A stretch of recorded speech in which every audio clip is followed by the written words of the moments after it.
제사장이 필요한 것은 제사장 나라를 하나님께서 이미 앞서 계획을 하고 계시기 때문인 것입니다. 제사장 나라를 세운다. 이것이 바로 하나님의 창세 때부터 그 모략 속에, 섭리 속에 두신 약속인 것입니다. 히브리인들에게 언급을 했던 것이죠. 이스라엘 백성들에게 약속을 했던 것입니다. 출애굽기 19장 5절로 6절에 증거된 말씀입니다. 한번 보겠습니다. 세계가 다 내게 속하였나니 너희가 내 말을 잘 듣고 내 언약을 지키면 너희는 열국 중에서 내 소유가 되겠고 너희가 내게 대하여 제사장 나라가 되며 거룩한 백성이 되리라. 너는 이 말을 이스라엘 자손에게 고할지니라. 모세에게 지시했던 그 하나님의 약속, 계획입니다. 제사장 나라를 세운다는 것이죠. 그래서 너희는 거룩한 백성이 될 것이다. 거룩하다. 거룩한 성민이 된다. 해서 이 히브리인들은, 이스라엘 민족들은 그것이 이미 자기들에게 다 도래했고 이루어진 걸 그렇게 생각을 했습니다. 그렇지 않습니다. 이 약속은 살아있습니다. 우리 한번 따라 하시겠습니다. 제사장 나라는 장차 이룰 하나님의 나라를 가리킨다. 하나님의 나라를 제사장 나라로 그렇게 표현을 한 겁니다. 그래서 이 계시록 현장에 이 제사장 나라에 관한 이야기를 여러 번 언급을 하셨습니다. 우선 계시록 1장 5절, 6절 말씀을 잠깐 봅니다. 또 충성된 증인으로 죽은 자들 가운데서 먼저 나시고 땅의 임금들의 머리가 되신 예수 그리스도로 말미암아 은혜와 진리가 너희에게 있기를 원하노라. 우리를 사랑하사 그의 피로, 양의 피가 아니고 예수 피로, 그 말이에요. 그의 피로 우리 죄에서 우리를 해방하시고 그의 피로 우리 죄에서 우리를 해방했다. 죄에서 해방했다는 것은 죄에 관한 해방받은 자가 된다. 무죄한 자가 된다. 이런 약속인 것입니다. 그 아버지 하나님을 위하여 우리를 나라와 제사장으로 삼으신 그에게 영광과 능력이 세세토록 있기를 원하노라. 할렐루야. 그의 피로 죄에서 해방받은 자들이 그 나라와 제사장이 된다는 약속인 것입니다. 나라와 제사장이 된다. 그러니 이 제사장 문제에 관한 예수 피가 개입이 안 되고는, 양의 피가 개입이 돼가지고는 제사장 이 성직에 결코 양의 피를 통해서는 범접할 수가 없다는 이 성직인 것입니다. 예수 피로 인하여서 제사장을 삼는다는 약속을 확인한 것입니다. 다시 하나 더 보겠습니다. 계시록 5장 9절입니다. 계시록 5장 9절 10절 말씀 읽겠습니다. 새 노래를 노래하여 가로되 책을 가지시고 그 인봉을 떼기에 합당하시도다. 일찍 죽임을 당하사 각 족속과 방언과 백성과 나라 가운데서 사람들을 피로 사서, 또 피 이야기가 나옵니다. 당연히 양의 피가 아니라 예수 그리스도의 피인 줄로 믿습니다. 피로 사서 하나님께 드리시고 저희로 우리 하나님 앞에서 나라와 제사장을 삼으셨으니 저희가 땅에서 왕노릇 하리로다. 할렐루야. 장차 이루실 하나님의 그 새하늘과 새 땅에서 왕노릇 할 주인공들로 피로 산 자들을 제사장 삼는다는, 이것은 약속인 것입니다. 계시록에 그 일이 이루어지기 전에 미리 앞서 약속하신 하나님의 예언의 말씀인 줄로 믿습니다. 그러므로 이 말씀은 이루어질 것입니다. 이루어져야 된다는 것이죠. 이루어진다는 것을 다시 하나 더 확인 한번 해보겠습니다. 계시록 20장입니다. 20장 4절. 20장 4절부터 6절까지 잠시 읽어보겠습니다. 또 내가 보좌들을 보니 거기 앉은 자들이 있어 심판하는 권세를 받았더라. 또 내가 보니 예수의 증거와 하나님의 말씀을 인하여 목배임을 받은 자의 영혼들과 순교자들을 언급하고 있죠. 또 짐승과 그의 우상에게 경배하지도 아니하고 이마와 손에 그의 표를 받지도 아니한 자들이 살아서 그리스도로 더불어 7년 동안 왕노릇하니, 예수님과 함께 7년 동안 왕노릇한다. 대단하죠. 정말 영광스러운 그 구원이겠죠. 그 나머지 죽은 자들은 그 7년 차이까지 살지 못하더라. 이는 첫째 부활이라.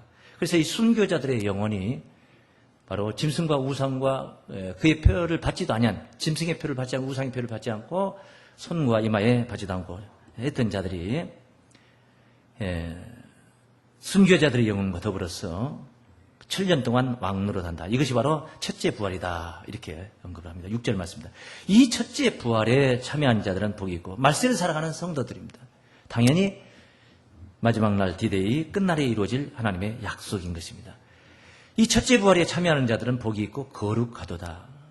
둘째 사망이 그들을 다스리는 권세가 없고 도리어 다스림을 받기는 그냥 사망에게 다스림을 받기는-커녕 도리어 받겠다는 거예요. 뒤받겠다 이 말이에요. 그들이 하나님과 그리스도의 제사장이 되어 따라서 그리스도의 제사장이 되어 7년 동안 그리스도의 제사장이 되어 7년 동안 그리스도로 더불어 왕노릇하리라. 할렐루야. 그래 영광의 주역들입니다. 제사장들. 제사장 나라가 이루어져야만이 제사장들이 영광의 빛을 보게 될 줄로 믿습니다. 그래 제사장 나라는 장차 이룰 하나님의 나라를 가리킨 것이다.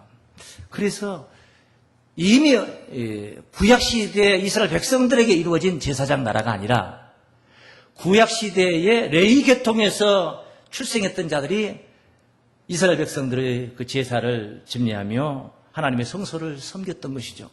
그런 그때 그 당시에 제사장 나라가 아니라 장차 이루실 하나님의 나라, 바로 천국을 제사장 나라로 표현하고 있다는 것을 알 수가 있습니다. 그래서 예수님께서 이 천국의 제사장 나라의 대제사장으로, 무슨 제사장으로? 대제사장으로 존재하게 되는, 따라하십니다. 예수님께서 제사장 나라의 대제사장이시다. 예수님이 제사장 나라의 대제사장이시다. 대제사장이시다. 자, 히브리서 3장입니다. 1절입니다. 여기저기 무수히 많이 기록된 말씀입니다. 예수님이 대제사장이시다는 말은. 그러므로 함께 하늘의 부르심을 입은 거룩한 형제들아, 우리의 믿는 도리의 사도시며 대제사장이신 예수를 깊이 생각하라.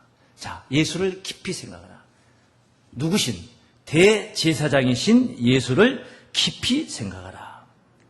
여기서 우리는 한 가지 의구심을 가져봅니다. 제사장이라는 이 직분은, 제사 직분은 예수님께서 하실 수 있는 그런 육신의 혈통이 아니었다는 것입니다.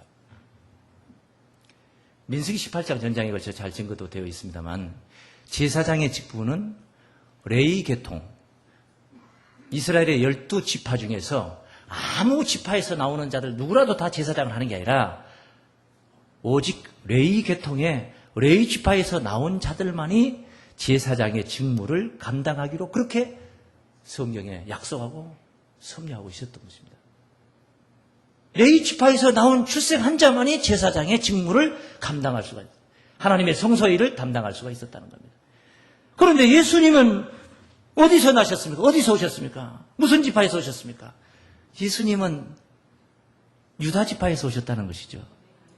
마태복음 1장부터 1장 1절부터 쭉 증거하신 예수 그리스도의 세계라 해서 증거된 말씀을 보면, 아브라함이 이삭을 낳고 이삭이 야곱을 낳고, 야곱이 유다와 그의 형제를 낳고, 유다가 다말에게서 베레스와 세라를 낳고 다윗을 낳고, 또 낳고 해서 42대 손 예수 출생까지, 예수 탄생까지 증거하신 예수님의 세계의 그 혈통에 관한 이야기를 거기 언급을 하고 있습니다. 당연히 예수님은 레위 계통의 그런 사람이 아니었습니다. 그러니까 제사장의 직분을 감당할 수가 없는 거예요. 율법으로 보면은 오직 레위 계통에서 난 자들만이 제사장의 직분을 감당하게 되어 있는데, 어떻게 예수님이 제사장의 직분을, 그것도 대제사장의 직분을 그렇게 감당할 수가 있었냐 이 말이에요. 그것을 하나님이 그렇게 쓰셨느냐 이 말씀입니다. 그래서 오늘 이 문제에 관해서 오늘 본문 말씀이 아주 명쾌하게 풀어주고 있습니다. 한번 보시겠습니다. 히브리서 7장 11절 말씀. 레위 계통의 제사 직분으로 말미암아 온전함을 얻을 수 있었으면, 레위 계통에서 나온 자들, 레위 지파에서 나온 제사장들, 율법에 의해서 구약시대에 제사장이었다고 했던 그런 자들을 통해서 온전함을 얻을 수가 있었다면, 온전함이라는 게 뭡니까? 히브리서 10장 1절 말씀에 해마다 늘 드리는 바 제사로는 나오는 자들을 언제든지 온전케 할 수 없었다고 그랬죠. 양을 잡아서 제사 드리는 이 제사법을 가지고는 하나님 앞에 우리의 온전함을 이룰 수가 없었습니다. 어떻게 양이 만물의 영장이라고 하는 인간을 대신할 수 있습니까? 인간이 더 세고 더 강하고 더 위대한 인간이 양을 대신할 수는 있을지언정 그 짐승인 미물인 짐승이 어떻게 하나님의 형상으로 빚어진 인간을 대신해서 인간의 죄 문제를 대신해 줄 수 있냔 말이에요. 세상에서도 빚을 누가 대신 담당한다 하면은 자기보다 물질이 더 많은 사람이 빚을 담당해주고 대신 지불해 줄 수 있는 것이지 자기보다 더 못 살고 더 많은 빚을 가지고 지고 있는 자가 빚을 대신 짊어져 주겠다 하면 말이 됩니까? 안 되는 얘기잖아요. 그 온전할 수 없다. 네 계통의 제사직분은 해마다 늘 양을 잡아서 제사를 드렸어요. 그런데 그 네 계통에서 나온 제사장들이 그렇게 제사를 드리거나 말거나 백성들이 관심도 없고 백성들은 거기에는 구원이 없으니까 우리 다른 데 한번 알아보자 하거나 있다면은 그런 이야기를 우리가 오늘 이 시간에 살피고 더듬어 볼 필요도 없는 것입니다.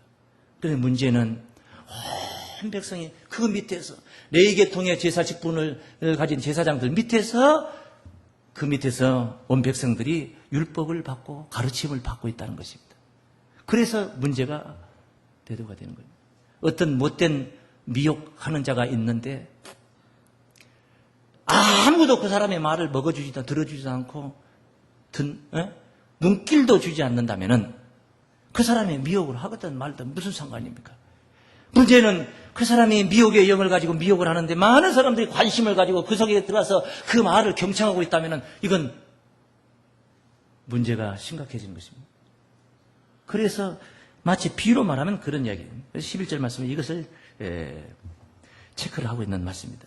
레위 계통의 제사 직분으로 말미암아 온전함을 얻을 수 있었으면 가로 열고 백성이 그 아래서 율법을 받았으니 왜 이 문제를 다루느냐? 백성이 그 아래서 뭘 받으니까? 온 백성들이 다 레위 계통의 제사장들 밑에 다 굴복하고 있는 그런 모습이기 때문에 이 문제를 다루고 있는 것입니다. 말미암아 온전함을 얻을 수 있었으면 백성이 그 아래서 율법을 받았으니 그 다음에 어찌하여 아론의 반차를 쫓지 않고 계속 그냥 레위 계통의 반차를 쫓아가지 그 말이에요. 아론의 반차라는 말은 레위 계통의 제사장 중에서 1번 제사장이 아론이에요. 아론. 모세의 형 아론이 바로 1번 제사장이에요. 그러니까 이 모세 아론은 레위 계통에서 나온 사람이죠. 레위 지파에서 나온 사람이에요. 그 1번 제사장 1번이 바로 아론이라는 것입니다. 그러니까 아론의 반차 선두주자가 아론이에요. 아론의 뒤를 따라서 순서의 계통을 따라서 질서대로 그 뒤에 아들이 낳고 엘리아살이 하고 그 뒤에 또 계속 그 반차를 쫓아서 제사 직분을 감당했던 거예요. 그러니까 거기서 그런 아론의 반차 레위 계통에서 온전함을 얻을 수가 있다면은 계속 아론의 반차를 쫓아가지 어찌하여 아론의 반차를 쫓지 않고 멜기세덱의 반차를 쫓는 별다른 한 제사장을 세울 필요가 있느뇨. 레위 계통의 제사장 아닌 멜기세덱의 반차를 쫓는 아론의 반차가 아닌 멜기세덱의 반차를 쫓는 별다른 그 희한한 이상한 그런 제사장을 세울 필요가 있느뇨. 거기에 구원이 있었다면 그 율법 밑에서 그 아론의 반차 율법 밑에서 구원이 있었다면 어디 계속 아론의 반차를 쫓아갈 일이지 뭐 때문에 별다른 제사장을 세우고 뭐 때문에 예수라는 레위 계통에서 나오지 않는 사람을 대제사장으로 세울 필요가 있겠냐 이 말이에요. 여기까지만 읽어봐도 거기서는 온전함을 얻을 수가 없었기 때문에 세웠다는 말을 강조하기 위함이라는 것을 우리가 그 뉘앙스를 여기서 느낄 수 있는 줄로 믿습니다. 이유가 거기 있다는 겁니다. 왜? 거기에는 온전함을 이룰 수가 없었어요. 그래서 저 율법을 통해서 율법을 가르치고 율법을 행해야 구원받는다는 저 제사장들을 통해서 우리가 구원함을 얻을 수가 있었다면 굳이 예수가 오셔서 우리를 위해서 십자가 질 필요 없는 겁니다. 예수 십자가보다 먼저 모세가 율법을 가지고 왔으니까 벌써 1500년 전에 율법은 예수보다 먼저 존재했던 겁니다. 거기서 구원을 받으면 되지. 무슨 예수 십자가를, 그 고난의 십자가를 믿고 고난의 십자가를 찬양하면서 따라갈 필요 뭐 있냐는 거예요. 거기에 구원이 없었고 거기서 온전함을 얻을 수가 없었기 때문에 바로 아론의 반차를 쫓지 않고 멜기세덱과 같은 별다른 한 제사장을 세울 필요가 있었다는 말씀인 줄로 믿습니다. 그래서 그 뒤에 말씀 보면은 12절에 제사 직분이 변혁한지요. 이거 완전히 변했다는 거죠. 제사 직분이 변했다는 거죠. 율법에는, 법에는, 법문서에는 레위계통에서 나온 사람만이 제사장이다 했는데 유다계통에서 나온 예수님이 제사 직분을 받았다는 겁니다. 인류를 구원하는 제사 직분을 받아 죄 문제를 완벽하게 해결해버리는 그런 제사 직분을 받았다는 겁니다. 그러니 그 율법은 뭡니까 그러면? 제사 직분이 바뀌어버렸는데 율법은 뭡니까? 죽은 법이 되는 게 아니겠습니까? 그래서 이것을 언급하는 거예요. 제사 직분이 변혁한즉 율법도 따라서 율법도 반드시 변혁하리니 믿습니까? 제사 직분이 바뀌었는데 율법이 어떻게 존재합니까? 만약에 율법을 계속 유지하려면 예수가 틀리든지 예수가 맞다면 율법이 이제 더 이상 사명이 끝이라든지 둘 중에 가부간에 하나로 결판이 나야 된다는 거예요. 예수님의 십자가로 인하여서 율법은 마침이 되신 줄로 믿습니다. 그 이야기를 한 겁니다. 그래서 13절 말씀을 보시면 이것은 한 사람도 제단 일을 받들지 않은 지파에 속한 자를 가리켜 말하는 거예요. 한 사람도 유다 지파에서는 한 사람도 제단 일을 받은 사람은 없어요. 왕으로 유다 지파 다윗의 계통에 다윗 왕을 비롯해서 수많은 왕들이 존재는 했지만 대대로 왕들은 존재했지만은 제사 직분을 받은 자는 아무도 없었다는 거예요. 한 사람도 없었어요. 유다 지파에는 한 사람도 제단 일을 받들지 않은 지파에 속한 자를 가리켜 말한 것이라. 우리 주께서 유다로 쫓아나신 것이 분명하도다. 할렐루야. 예수님은 레위 계통에 온 것이 아니라 유다 계통에서 오신 줄로 믿습니다. 이 지파에는 모세가 제사장들에 관하여 말한 것이 하나도 없고 한 번도 유다 계통에서 제사장이 출연한단 말을 해본 적이 없단 말이에요. 그런데 실제는 현실은 바로 유다 계통에서 진정한 제사장이 출연을 했다는 것입니다.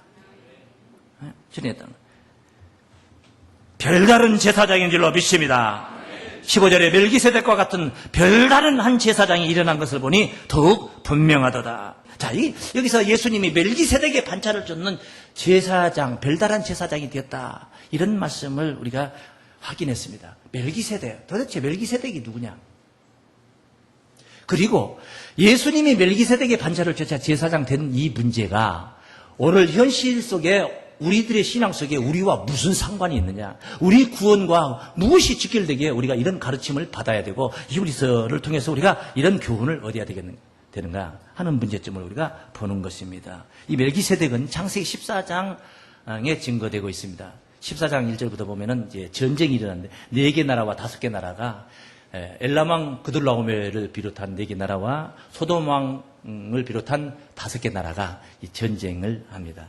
그 와중에 소돔 성에 살았던 아브라함의 조카 롯이 사로잡혀가고 가족들도 사로잡고 재산도 다 빼앗겨서 그렇게 잡혀갑니다. 이 소식을 들은 아브라함이 조카가 잡혀갔다는 걸 듣고 자기 집에서 연습한 그 318명의 가신을 데리고 밤에 습격을 해서 쫓아갑니다. 가서 그 전쟁에서 이겨가지고 취해 있는 그 승리에 도취해 있는 그돌라오멜의 그 연합 군대를 가서 쫓아가서 야습을 해가지고 파하고 거기서 이제 롯을 그리고 많은 재물과 인민들을 구출해가지고 돌아오는 광경 이야기가 이제 창세기 14장에 있는데 거기 14장 17절부터 증거된 말씀 보면은 아브라함이 그돌라오멜과 함께 한 왕들을 파하고 돌아올 때에 소돔 왕이 사회골짜기 왕국에 나와 그를 영접하였고 살렘 왕 멜기세덱이 떡과 포도주를 가지고 나왔으니 그는 지극히 높으신 하나님의 제사장이었더라. 그가 아브라함에게 축복하여 가로되 천지의 주제시여 지극히 높으신 하나님이여 아브라함에게 복을 주옵소서. 너희 대적을 네 손에 붙이신 지극히 높으신 하나님을 찬송할지로다 하매 아브라함이 그 얻은 것에서 10분의 1을 멜기세덱에게 주었더라. 이 멜기세덱이 11조를 아브라함이 11조를 받았어요. 이 멜기세덱을 지금 이 창세기에서는 뭐라고 표현합니까? 그는 지극히 높으신 하나님의 제사장이었더라. 사실 아브라함 시대 때 제사장을 논하고 있다는 것은 레위 계통과는 아무 상관이 없는 제사장이라는 거예요. 왜? 레위는 아브라함이 이삭을 낳고 이삭이 야곱을 낳고 야곱이 아브라함의 손자 야곱이 12아들을 낳았는데 그 12아들 중에서 르우벤과 시몬과 레위, 유다 세 번째 아들 레이였다는 것입니다. 그래 아브라함의 증손자예요. 증손자 레이인데 그 증손자 레이 시대 이후에 이제 제사장이 있을 것을 율법에 명시를 했다는 말이에요. 그런데 아브라함의 동일 시대 때 아브라함이 존재하고 있던 그 동일 시대 때에 멜기세덱이라는 사람이 하나님의 제사장으로 나타났다는 이야기예요. 그러니 이건 율법하고 상관이 있어요, 없어요? 아무 상관이 없잖아요. 멜기세덱 율법에 저촉이 안 되잖아요. 이미 율법이 있기 전부터 제사장으로 있었잖아요. 이런 별다른 그런 멜기세덱이 그냥 다만 살렘 왕이라고만 표현이 됐지 다른 어떤 설명이 없어요. 갑자기 혜성같이 나타나서 아브라함을 축복하고 11조를 받았다 이 말이죠. 11조를. 하나님의 제사장으로서 11조를 딱 받았다는 거예요. 이런 멜기세덱을 가리켜서 성경은 뭐라고 표현했냐? 무슨 제사장? 별다른 제사장이네. 별 달았다는 게 아니고, 예? 별다른 제사장이다. 희한하지 않습니까? 신기하지 않습니까? 율법에도 없는 제사장이 나타났다는 말이에요. 이런 멜기세덱과 같은 별다른 제사장으로 우리 주님께서 멜기세덱의 반열의 순서를 따라서 우리 주님도 별다른 제사장으로 오신 줄로 믿습니다. 그 예수님이 바로 진정한 제사장이다. 이런 말씀을 증거하고 있습니다. 히브리서 7장 1절에 멜기세덱에 관해서 또 증거합니다. 이 멜기세덱은 살렘 왕이요. 장세기를 되돌려서 지금 설명합니다. 살렘 왕이요. 지극히 높으신 하나님의 제사장이라. 여러 임금을 쳐서 죽이고 돌아오는 아브라함을 만나 복을 빈 자라. 아브라함이 일체 10분의 1을 그에게 나눠진 자. 그 이름을 번역한 즉. 한낱 이름 번역하는 것 같지만은 우리가 이 이름 번역에 대한 설명을 듣는 우리의 가슴속에서 받는 그 영적인 신앙적 깨달음은 엄청난 겁니다. 왜? 이름이라는 것은 사명이기 때문에. 사명이기 때문에. 첫째, 의의 왕이요. 우리가 꿈꾸고 있는 세계, 우리가 꿈꾸고 있는 그런 영적, 영광스러운 바로 하늘나라의 그 영화로운 구원입니다. 의의 왕이요. 또 살렘 왕이니. 여기 예루자를 뺐어 그렇지 예루살렘 왕이 되는 거 말입니다. 예? 이거 정말 우리의 꿈인 것입니다. 소망인 것입니다. 곧 평강의 왕이요. 우리 주님께서 그렇게 오셨지 않습니까? 아비도 없고 어미도 없고 독보도 없고 시작한 날도 없고 생명의 끝도 없어. 시작한 날도 생명의 끝도 없다는 것은 뭐예요? 영원부터 영원까지 계속 계시는 분이에요. 영원 전부터 영원까지 계속 계시는 분. 생명의 끝도. 오직 하나님만이 그런 분이 아니겠습니까? 그런데 여기서 멜기세덱에게 이런 번역을 그렇게 표현했습니다. 네? 하나님의 아들과 방불하여 항상 제사장으로 있느니라. 할렐루야. 이 사람이 어떻게 높은 것을 생각하라. 조상 아브라함이 노략물 중 좋은 것으로 10분의 1을 저에게 주었느니라. 레위 아들들 가운데 제사장의 직분을 받은 자들이 율법을 쫓아 아브라함의 허리에서 낳은 자라도 자기 형제인 백성에게서 10분의 1을 취하라는 명령을 가졌으나 레위 족보에 들지 아니한 멜기세덱은 아브라함에게서 10분의 1을 취하고 그 얻은 자를 위하여 복을 빌었나니 패 일어나고 낮은 자가 높은 자에게 복빌을 받느니라. 패 일어나고 그냥 다 잡아치고 한마디로 말해서 낮은 자가 높은 자에게 복빌을 받는 것이지 높은 자가 무릎 꿇고 앉아서 낮은 자에게 복 빌어주세요 하고 복 빌을 받는 게 아니라 이 말이에요. 멜기세덱이 아브라함에게 복을 빌었다 이 말은 아브라함이 복의 근원이라고 그렇게 위대한 존재로 믿음의 조상이라 하지만은 그 위에 멜기세덱이 존재하고 있었다 이 말이에요. 할렐루야. 낮은 자가 높은 자에게 복빌을 받느니라. 또 여기는 죽은 자들이 10분의 1을 받으나 저기는 사한다고 증거를 얻은 자들이 받았느니라. 레위 계통에서 나온 자들은 죽은 자들로 표현했고 멜기세덱 계통에서 나온 자들은 바로 사한 자라고 표현하고 있는 줄로 믿습니다. 또한 10분의 1을 받은 레위도 아브라함으로 말미암아 10분의 1을 바쳤다 할 수 있나니 이는 멜기세덱이 아브라함을 만날 때는 레위는 아직 자기 조상의 허리에 있었습니다. 아직 태어나지도 않았다 이 말입니다. 허리에 있었다 이 말, 체내에 있었다 이 말이에요. 체내에. 그럴 때에 이미 아브라함이 멜기세덱에게 10분의 1을 바쳤으니 얼마나 대단합니까? 대단합니까? 이 멜기세덱의 반차, 예수님이 바로 이 멜기세덱의 반차를 쫓아갔는데 앞서 답부터 여러분에게 먼저 말씀을 드린다면 한번 따라하십니다. 멜기세덱의 반차를 쫓는 자들에게 성소의 길이 열렸다. 무슨 길이 열렸다? 성소의 길이 열렸다 이 말은 성소는 아무나 가는 곳이 아닙니다. 제사장들이 가는 곳이란 말이에요. 그런데 이 제사장들이 가는데 자기 죄 문제 때문에 들어갈 수가 없습니다. 죄 문제가 해결이 안 돼요. 양을 잡아가지고 들어갈 수 있는 곳이 아닙니다. 그 그림자에 불과했던 것입니다. 진짜 열려지는 하나님의 성소에 정말 그림자가 아닌 실상 좋은 일의 성소가 나타났을 때에 그 성소의 길은 아무도 갈 수가 없다는 겁니다. 제 문제가 해결이 안 되니까. 그런데 우리 주님께서 십자가를 지심으로 말미암아 성소의 길을 활짝 열어주신 줄로 믿습니다. 열어주신데 어떻게 이러셨냐? 먼저 앞서 우리 주님께서 그 성소의 길을 먼저 가시면서 뒤서 우리들은 따라오도록 그렇게 제시하고 가신 바로 성소의 길이라는 사실인 것입니다. 히브리서 6장 말씀입니다. 6장 19절 말씀 읽겠습니다. 19절. 우리가 이 소망이 있는 것은 영혼의 탓 같아서, 소망이 있는 것은 이 성소로 들어가는 하나님의 약속에 관한 이야기. 그 이야기는 17절부터 증거된 말씀에 약속, 하나님의 그 약속에 관한 이야기를 합니다. 맹세로 보증하셨어요. 예수님을 통해서 맹세로 맹세하고 보증하셨단 말이에요. 그래서 이 소망이 있는 것은 영혼의 탓 같아서 튼튼하고 견고하여, 탓을 내리는 것은 배가 정박할 때 탓을 내리는 거예요. 튼튼하게 견고하게 떠내려가지 않도록. 이게 튼튼함을, 견고함을 의미하는 거예요. 탓은 튼튼하고 견고하여 휴장 안에 들어가네. 아무나 못 들어가는 것입니다. 휴장 안에는 아무나 못 들어가는 것입니다. 제 문제가 해결되지 못하면 절대 들어갈 수 없는 것입니다. 거리로 앞서가신, 휴장 안으로 앞서가신, 거리로 앞서가신 예수께서 앞서가셨다 이 말은 무슨 말이야? 앞서가셨다 이 말은 뒤서 오라는 말씀을 전제할 때 쓰는 말들이에요. 예배 끝나고 나서 한 집에 사는 부부가 지금 빨리 집에 가야 되겠는데 배우자가 미적미적하고 있다면은 아무래도 안 되겠다. 지금 손님 온다 해서 내가 먼저 가서 문이라도 열어야 되겠다 싶을 때 내가 앞서갈게.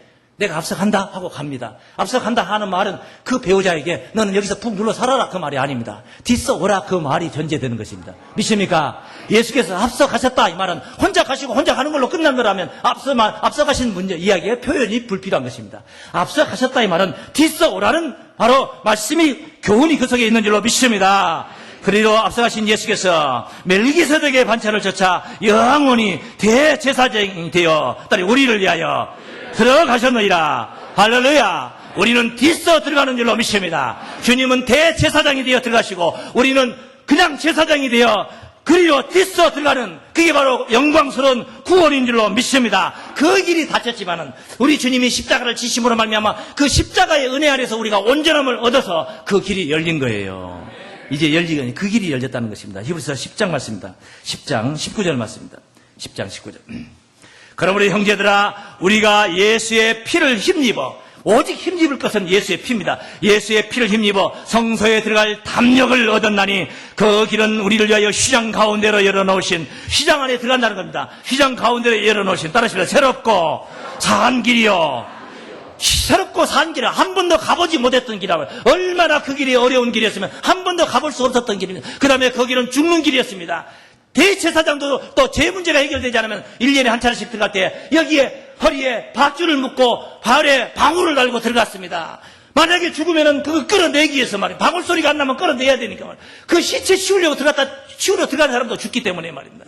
그렇게 죽는 길이었단 말입니다. 죄 문제가 해결되지 않는 자들에게는 죽는 길이에요. 그런데 우리에게는 따라서 새롭고 산 길이요. 할렐루야. 새롭고 산 길이 바로 멜기세덱의 반차를 통하여서 열어진 것인 줄로 믿습니다. 예수님의 육체의 희생으로 인하여서 우리에게 열어진 휘장 가운데로 열어진 길인 줄로 믿습니다. 따라하십니다. 말씀 진리를 쫓는 자들이 멜기세덱의 반차를 쫓는 제사장들이다.